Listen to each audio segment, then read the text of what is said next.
ମୁଁ ଶରଦ ମହାପାତ୍ର ଜଣେ ଅବସରପ୍ରାପ୍ତ ବନାଞ୍ଚଳ ଅଧିକାରୀ ଥିଲି। ମୋର ବୟସ ବର୍ତ୍ତମାନ 69 ବର୍ଷ। ଜାନୁଆରୀ 26 ତାରିଖକୁ ମୋତେ ହେବ 70 ବର୍ଷ।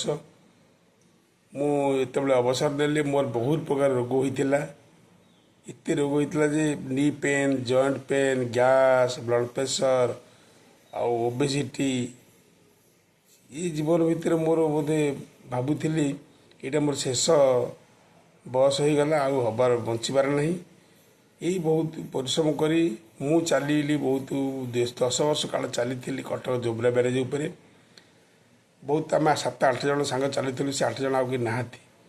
ସେଇ ଓବେସିଟି, ସେଇ thyroid, car gas, car kidney, car liver, ଏଇଭଳିଆ ରୋଗରେ ସେମାନେ ଆକ୍ରାନ୍ତ ହୋଇକି ମରିଗଲେ ଏଇ 4-5 ବର୍ଷ ଭିତରେ ସବୁ। ଆଉ ମୁଁ ବଞ୍ଚିବାର କାରଣ ବଞ୍ଚିଛି କେମିତି? ମୁଁ ତାଙ୍କ ଗହଳିରୁ ତ୍ୟାଗ କରିକି ତାଙ୍କ ସେଇ ଖାଦ୍ୟ କେଉଁ ଖାଦ୍ୟ ଖାଇ କେମିତି ମରିଗଲେ ମୁଁ ସେଇଟା ଚିନ୍ତା କଲି। ତାପରେ ବହୁତ ଡକ୍ଟର ସେଥିରେ ମୁଁ କଣ୍ଟାକ୍ଟ କରି ଡକ୍ଟର କହିଲେ ଆପଣଙ୍କର ଓବେସିଟି କମିବାକୁ ହେଲେ ଆପଣ ଖାଦ୍ୟ ବି କମେଇ ଦିଅନ୍ତୁ। କି ଖାଦ୍ୟ ଖାଇବି, କ'ଣ ଖାଇବି ତା ବି ଚିନ୍ତା କଲି। ଡାଏଟ୍ ପ୍ଲାନ୍ରେ କେଉଁଠୁ ପାଇବି ସେ ବିଷୟରେ ବି ହେଲାନି। ତାପରେ ମୁଁ ପେନ୍ ଆରମ୍ଭ ହେଲା, ଅଣ୍ଟା ପେନ୍ ଆରମ୍ଭ ହେଲା, ଏ ନେଇ ପେନ୍ ଆରମ୍ଭ ହେଲା। ଡାହାଣ ଗୋଡ଼ ମୁଁ ଉଠେଇ ପାରିଲିନି, ବାଁ ଗୋଡ଼ ଆସ୍ତେ ଆସ୍ତେ ଆରମ୍ଭ ହେଲା, ବାଁ ଗୋଡ଼ ଆରମ୍ଭ ହେଲା। ତାପରେ ଯାହା ଖାଇଲି ବି ଗ୍ୟାସ୍ ହେଇଗଲା। ବିପି ବି ସବୁବେଳେ ମୋର ସିସ୍ଟାଲ୍ କ୍ରିଷ୍ଟାଲ୍ ଦୁଇଟା ଯାକ ମୋର ସବୁବେଳେ ରହୁଥାଏ। 100ଟା 120ଟା ଯେଉଁଟା ରହୁଛି 120ରୁ 80, 120 ସିସ୍ଟାଲ୍ଟା ରହୁଥିଲା ମୋର 200, ଆଉ 80ଟା ମୋର ସବୁବେଳେ ରହୁଥିଲା 90, 110 ଏମିତି ରହୁଥିଲା। ସେଇଥିରେ ମୁଁ ବୁଲେଟ୍ ନେଇକି ଝାରସୁଗୁଡ଼ା, ସମ୍ବଲପୁର ସବୁଆଡ଼େ ମୁଁ ବୁଝାବୁଝି ଯାଏ। କିନ୍ତୁ ମୁଁ ଏଇ ରୋଗରୁ କେମିତି ମୁକ୍ତି ପାଇବି, କେମିତି କ'ଣ କରିବି ବୋଲି ଚିନ୍ତା କରିଥିଲି, କିଛି ହେଲାନି। ତାପରେ ମୁଁ ଗୋଟେ କମ୍ୟୁନିଟିରେ ମିଶିଗଲି। ସେ ହେଉଛି ବାଇ ଟାଇପ୍ର ଘର ଖାଦ୍ୟ ଖାଇବା ଦ୍ୱାରା ସମ୍ପୂର୍ଣ୍ଣ ସୁସ୍ଥ ହେବ ବୋଲି ମୁଁ ଜାଣିଲା ପରେ ମୁଁ ସେ କମ୍ୟୁନିଟିରେ ମିଶିଲି। କମ୍ୟୁନିଟି ମିଶିକି ମୁଁ ଜୁଲାଇ 2023-24 ବେଳକୁ ମୁଁ ପୁରା ଷ୍ଟ୍ରଙ୍ଗ ହୋଇଗଲି। ମୋର 30 କିଲୋ ଥିଲା ଅନୱାଣ୍ଟେଡ଼ ଫ୍ୟାଟ୍, ଯେଉଁ ଗ୍ରୋଥ୍ କହନ୍ତି, ସେଇ ଅନୱାଣ୍ଟେଡ଼ ଗ୍ରୋଥ୍ ସବୁ ମୋର ଥିଲା।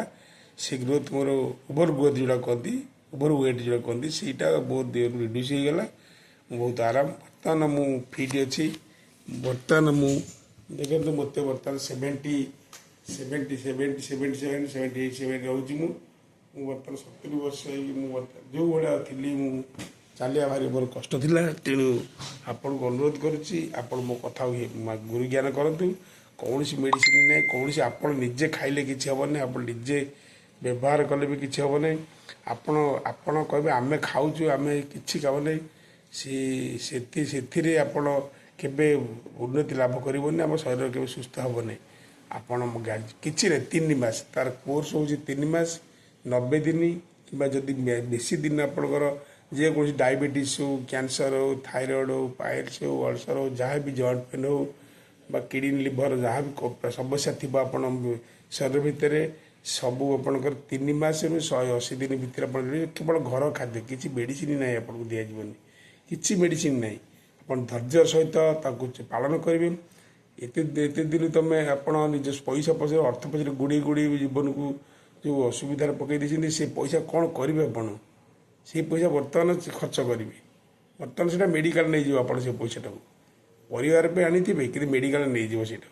ତେଣୁ ଆପଣଙ୍କୁ ଅନୁରୋଧ, ଆପଣ ମୋ କଥା ମାନନ୍ତୁ, ମୋ ସାଥିରେ ମିଶନ୍ତୁ। ମୋ ନମ୍ବର ହେଲା 7978127348। ନିଶ୍ଚିତ ଆରୋଗ୍ୟ ହେବ, ନିଶ୍ଚିତ 100ରୁ 100%।